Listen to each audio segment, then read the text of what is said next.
ఏం చేశాడు? ఎందుకు ఆయన సమస్త దేశములు వచ్చి ఆయన ఉత్సాహధ్వని చేయాలి? ఎందుకు ఆయన ఆవరణములలో మనము కృతజ్ఞతార్పణలు చెల్లించాలి? ఎందుకు మనము ఆయనకి స్తుతించాలి, ఉత్సాహగానం చేయాలి? అంటే ప్రియమైన వారలారా, దేవుడు సమస్త సృష్టిని కలుగు చేసిన తర్వాత మానవుని తన పోలికలో తన స్వరూపంలో చేశాడు. అలాగా నిర్మించిన మానవుడు కదా దేవుని మాట విని దేవునికి లోబడి ఉంటాడని ఆయన అనుకున్నాడు. అయితే ప్రియమైన వాళ్ళరా, అవ్వ ద్వారా సాతాను ద్వారా అవ్వ మోసగించబడి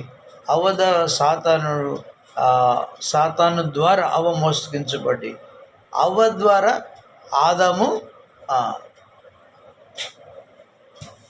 అవ్వ మాట విని ఏం చేశాడంట? నీవు నీ భార్య మాట విని తినవద్దన్న ఫలాలు తిన్నాడు. అట్లానే భార్య మాట విని ఆదాము ఏం చేశాడంటే దేవుని ఆజ్ఞను అతిక్రమించాడు. ఒకటి, సృష్టి అంతటిని కలుగు చేశాడు మానవాళి కోసం. మానవుల కోసం కావలసిన వనరులన్నీ సిద్ధపరిచాడు. గాలి, వెలుతురు, నీరు, సమస్తాన్ని, ఆహారము అన్నీ ఆయన కలుగు చేశాడు. ఆ తర్వాత షెల్టర్గా ఉండటానికి కదా ఏదైనా తోటలో ఉంచాడు వాటిని. వారికి కావాల్సిన ఆహార పదార్థాన్ని సిద్ధపరిచాడు దేవుడు. రెండవది ఏం చేశాడంటే ప్రియమైన వాళ్ళరా, సమస్తాన్ని కలుగు చేసి సమస్తాన్ని వనవృక్షాలన్నింటినీ కలుగు చేసి ఫలవృక్షాలను కలుగు చేసి మధ్యలో ఉన్న చెట్టు ఫలాలు మాత్రం తినవద్దన్నాడు. అలాగా తినవద్దంటే వీళ్ళు ఏం చేశారు? ఆజ్ఞను అతిక్రమించారు. ఆజ్ఞ అతిక్రమమే పాపం. పాపం వలన వచ్చు జీతం మరణం. కాబట్టి మానవుడు దేవుడు మానవుని కోసం సమస్తము కలుగు చేస్తే, తన పోలికలో దేవుడు మానవుని చేసుకుంటే, దేవుని మాట వినాల్సిన మానవుడు దేవుని మాటను వినకుండా సాతాను మాట విని దేవుని కోపానికి పాత్రుడయ్యాడు, దేవుని శాపానికి పాత్రుడయ్యాడు. పాపం చేశాడు. పాపం ద్వారా మరణం వచ్చింది. ఏమొచ్చింది? పాపం వల్ల వచ్చే జీతం మరణం. కాబట్టి మానవుడు మరణాన్ని తప్పించుకోలేకపోతున్నాడు. అర్థమైందా? దేవుడు ఏం చేశాడు అనేటువంటి విషయాన్ని ఈరోజు మనం కొద్ది మాటలు. ఒకటి, కీర్తన గ్రంథంలో మనం చూస్తున్నాం. ఏం చూస్తాడు? ఆయన మనల్ని పుట్టించాడు, మనం ఆయన వారం, ఆయన ప్రజలం, ఆయన మేపు గొర్రెలమని మనకు అర్థమవుతుంది. ఆయన మనలను చేశాడని అర్థం, పుట్టించాడని అర్థం. కాబట్టి ఈ మానవుడు తన మాట వింటాడు అనుకుంటే ఆజ్ఞను అతిక్రమించి పాపాన్ని కొని తెచ్చుకున్నాడు. పాపం ద్వారా దేవుని యొక్క శాపానికి పాత్రుడే. ఆ శాపం ద్వారా ఏంటి మానవునికి వచ్చినటువంటి స్థితి అంటే మరణం సంప్రాప్తం. ఏమైందంట? మరణము సంప్రాప్తం అవుతుంది. కాబట్టి మానవుడు మరణమును దాటలేకపోతున్నాడు, మరణము నుంచి విడుదల పొందలేకపోతున్నాడు, మరణ భయం నుంచి విడుదల పొందలేకపోతున్నాడు. మరణం అందరినీ కదా భయపెడుతూ ఉంది.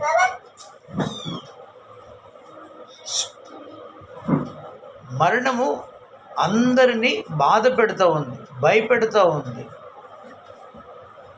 మరణము మానవుడు దాటలేకపోతూ ఉన్నాడు. కాబట్టి మరణం వచ్చేసింది మానవునికి. కాబట్టి దేవుడే ఏం చేశాడంటే, ఎందుకైనా మనం ఆయనను సమస్త దేశములు సన్నతించాలి, ఉత్సాహధ్వని చేయాలి, పాటలు పాడాలి, అర్పణలు అర్పిస్తూ దేవుని దగ్గరికి రావాలి, నిజమైన దేవుడు అని తెలుసుకొని ఆరాధించాలి అంటే ఆయన ఏం చేశాడంట? మానవుడు మరణాన్ని దాటలేకపోతున్నాడు, మరణాన్ని విడిపించుకోలేకపోతున్నాడు, మరణానికి దాసుడైపోయాడు, పాతాళానికి వెళుతూ ఉన్నాడు, మరణిస్తూ ఉన్నాడు. కాబట్టి ఈ మరణాలు రెండు రకాలు. ఒకటి ఏంటంటే భౌతిక సంబంధమైన మరణం, రెండవది ఆత్మ సంబంధమైన కదా రెండవ మరణం. దేవునికి మహిమ కలుగును గాక. కాబట్టి మానవుడు ఇటు మరణాన్ని తప్పించుకోలేకపోతున్నాడు, మరణాన్ని జయించలేకపోతున్నాడు, నిత్యము జీవించలేకపోతున్నాడు. తద్వారా చేసిన అతిక్రమాన్ని బట్టి ఆరని అగ్నిగుండానికి పాత్రుడయ్యాడు. నిత్య మరణానికి పాత్రుడే, రెండవ మరణానికి పాత్రుడే, ఆరని అగ్నిగుండానికి పాత్రుడయ్యాడు. అలా శాపగ్రస్తుడై బాధను అనుభవిస్తున్నాడు, వాటి నుంచి తప్పించుకోలేకపోతున్నాడు. కాబట్టి దేవుడు ఏం చేశాడంటే తన ప్రియకుమారుని ఈ లోకానికి మానవుల రక్షణార్థమై లోక రక్షకుడుగా ఆయన యేసుక్రీస్తు దేవుడే ఏం చేశాడంట, సశరీరుడికి ఈ లోకానికి ప్రత్యక్షమయ్యాడు. ఆయనే ఈ లోకానికి వచ్చి సర్వమానవాళి పాప విమోచన కోసం సిలువలో తన ప్రాణము ధారపోసి ఏం చేశాడు, సిలువలో తన ప్రాణాన్ని క్రయధనముగా, విమోచన క్రయధనముగా తన ప్రాణాన్ని సిలువలో ప్రభువారు ధారపోసాడు. ఆ ధారపోసి మరణాన్ని మరణం చేత కదా బంధించేశాడు. హెబ్రీ పత్రికలో కూడా 2వ అధ్యాయంలో ఆ మాటలు ఉన్నాయి. మరణానికి దాసులైనటువంటి మానవులు మరణ భయానికి సంప్రాప్తం అవుతున్నప్పుడు మరణ భయము నుంచి వారిని విడిపించాడు. మరణము చేతనే జయించి మరణపు ముళ్ళును విరిచివేసి మరణ భయం నుంచి విడిపించాడు. దేవుని లేఖనాల్లో ఏముందంటే ఈ యెషయా గ్రంథంలో ఆయన మరణాన్ని అంట ఏం చేశాడంటే మృంగేశాడంట. ఏం చేశాడంట, మానవులు మరణాన్ని తప్పించుకోలేకపోతున్నారు, మరణం నుంచి విడుదల పొందలేకపోతున్నారు, మరణానికి దాసులైపోయారు, పాతాళంలో పాతాళానికి వెళుతూ ఉన్నారు. మరణ భయం చేత సర్వ మానవాళి వేదన పడుతూ ఉంది, తప్పించుకోలేకపోతున్నాం మరణాన్ని. కాబట్టి మరణాన్ని మృంగివేశాడంట. కొరింథీ పత్రికలో 15వ అధ్యాయం, మొదటి కొరింథీ 15వ అధ్యాయంలో మరణపు ముళ్ళును విరిచాడంట. యెషయా గ్రంథంలో మరణాన్ని మిరింగివేశాడంట హెబ్రీ రాసిన పత్రికలో మరణ భయం నుంచి మానవాళిని విమోచించడు. మానవులు పాతాళంతో చేసుకున్న ఒడంబడికను కొట్టివేశాడంట, మరణముతో చేసుకున్న నిబంధనను కొట్టివేశాడంట ప్రభు అయిన యేసు. దేవునికి స్తోత్రం. కాబట్టి ఈ దేవుడు ఏం చేశాడంటే, దేవుడే ఈ లోకానికి తన పిల్లలు అనుభవిస్తున్న ఈ శాపం నుంచి విడిపించడానికి సశరీరుడుగా మానవుడుగా ప్రత్యక్షమై మానవులను విమోచించడానికి తన రక్తాన్ని శిలువలో ధారపోశాడు. మరణము నుంచి విడిపించాడు, మరణ భయము నుంచి విడిపించాడు. కాబట్టి మనం ఆయనను మన దేవునికి సంతోష గీతం ఉత్సాహధ్వని చేసేవారుగా ఉండాలి. ఎవరంట, ఒక దేశమా, ఒక ప్రాంతమా, ఒక భాషగా కలిగిన వారా కాదు. సమస్త దేశములరా నీ దేవుడు నీ కోసం చేసిన ఈ గొప్ప కార్యాన్ని బట్టి, నిన్ను విమోచించిన విధానాన్ని బట్టి నీవు ఉత్సాహధ్వని చేయమంటున్నాడు, సంతోషధ్వని చేయమను, సంతోషముతో ఆయనని సేవించమంటున్నాడు, సంతోషముతో ఆయనను ఆరాధించమంటున్నాడు, సంతోషంతో నీవు కృతజ్ఞత అర్పణలు తీసుకుని దేవుని సన్నిధిలో ప్రవేశించమని, కీర్తనలు పాడుతూ రమ్మని, స్తుతిస్తూ ఆయన నామమును ఘనపరచమని కీర్తనగాడు తెలియజేస్తాడు. కాబట్టి దేవుడు ఏం చేశాడంట, మానవాళి కోసం మరణమును మృంగివేశాడు, మరణ భయము నుంచి విడిపించాడు, మరణ దాస్యము నుంచి విడిపించాడు. రెండవది ఏంటి, దేవుడు చేసిన ఉపకారం అంటే ప్రియులారా, ఆయన సమస్త మానవాళి రెండవ మరణం అగ్నిగుండానికి వెళుతున్నారు. పాపం వల్ల వచ్చే జీతం మరణం అవుతుంది పిల్లలు. ఆ మరణం ఏంటంటే ఎవరి పేరు జీవగ్రంథం రాయబడలేదు వారందరూ నిత్య మరణానికి పాత్రలు, ఆరని అగ్నిగుండానికి వెళుతున్నారు కాబట్టి వీళ్ళందరినీ ఆరని అగ్నిగుండం నుంచి విడిపించాడు ప్రభు అయిన యేసు. దేవునికి స్తోత్రం. కాబట్టి ఈ రాత్రి కాలంలో 100వ కీర్తనలో పరిశుద్ధాత్ముడు తెలియజేసినట్లుగా, సమస్త దేశములారా నీ దేవుడని తెలుసుకొని, ఆయన నీ దేవుడని తెలుసుకొని, ఆయన నిన్ను పుట్టించాడని, మనం ఆయన వారమని, ఆయన ప్రజలమని, ఆయన మేపు గొర్రెలమని తెలుసుకోవాలి. రెండవది, ఆ దేవుడు ఎవరంటే నీ దేవుడైన యెహోవా. ఆ దేవుడు ఎవరంటే నీ ప్రభు అయిన యేసుక్రీస్తు. ఆ దేవుడు ఎవరంటే పరిశుద్ధాత్ముడు. ఈ ముగ్గురు దేవుళ్ళ అనేటువంటి ప్రశ్న వస్తుంది. దేవుడు ఒక్కరేనే లేఖనం సెలవిస్తుంది.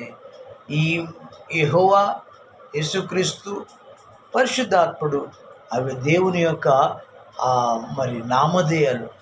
యెహోవా అనేటువంటి నామం నా జ్ఞాపకార్థ నామము అన్నాడు. మోషే గారి టైంలో ఆయన ప్రత్యక్షతలు ఇచ్చాడు. ఆ దేవుడే మానవాళి కోసం కదా, రక్షణ కోసం ఈ లోకానికి క్రీస్తుగా యేసు అను నామము ధరించి ఈ లోకానికి వచ్చాడు. ఆయన ప్రభు అయిన యేసుక్రీస్తు వారు మానవుల కోసం తన ప్రాణం ఇచ్చి రక్తం ఇచ్చి మానవులను కదా విమోచించాడు. ఆ అమూల్య రక్తం చేత విమోచించాడు. ఆయన పేరు ప్రభు అని యేసుక్రీస్తు వారు. ఆయన తిరిగి వెళుతున్న తర్వాత మానవాళికి ఆదరణకర్తగా తోడుగా ఉండటానికి పరిశుద్ధాత్మ అనే నామం కలిగి ఈ లోకంలో దేవుని ఆత్మ సంచరిస్తుంది. కాబట్టి ముగ్గురు దేవుళ్ళు కాదు, ముగ్గురు ఒక్కరే. ఆ ఒక్క దేవునికి ఉన్నటువంటి నామధేయాలు, నామాలని అర్థం. ఉన్నతమైన నామం యేసుక్రీస్తు నామం, ఆ నామమునందు రక్షణ అని లేఖనం ఉంటుంది. కాబట్టి ప్రియమైన వాళ్ళరా, మనము మన దేవుడు చేసిన గొప్ప కార్యములు, ఒకటి మరణము నుంచి విడిపించాడు, రెండవది పాపము నుంచి విడిపించాడు, మూడవది ఆరని అగ్నిగుండం నుంచి విడిపించిన నీ దేవుడు ఆయన. ఆ దేవుని పేరు యెహోవా, ఆ దేవుని పేరు ప్రభు అయిన యేసుక్రీస్తు, ఆ దేవుని పేరు పరిశుద్ధాత్ముడు. కాబట్టి మనం ఏం చేయాలంట? సమస్త దేశములారా నీ దేవునికి ఉత్సాహధ్వని చేయండి, సంతోషముతో ఆయన సేవించండి, ఉత్సాహగానం చేస్తూ ఆయన సన్నిధికి రండని పరిశుద్ధాత్మ దేవుడు మానవాళికి తెలియజేస్తున్నటువంటి గొప్ప హెచ్చరిక అని అర్థం. కాబట్టి మనం కూడా ఏం చేయాలంటే తర్వాత ఆయన అర్పణలు అర్పిస్తూ ఆయన సన్నిధికి రావాలంట, ఉత్సాహగానం చేస్తూ ఆయన సన్నిధికి రావాలంట, స్తుతిస్తూ ఆయన సన్నిధికి రావాలంట. ఆయన ఏం చేయాలంటే ఆయన నామమును ఘనపరచాలంట. దేవునికి స్తోత్రం. అలా చేస్తూ మనం దేవుని ఘనపరుస్తూ ఈ లోకంలో ఆయన చేసిన ఉపకారములు మేలును బట్టి ఆయనను ఘనపరచాలని దేవుని లేఖనం తెలియజేస్తుంది. అలాంటి నిత్యం ఆయనను ఘనపరిచే బిడ్డలుగా ఉండాలని కోరుకుంటూ పరిశుద్ధాత్మ దేవుడు ఈ మాటలు మన ఇంట్లో దీవించును గాక. ఆమేన్, ఆమేన్, ఆమేన్. పరిశుద్ధుడు అయిన తండ్రి,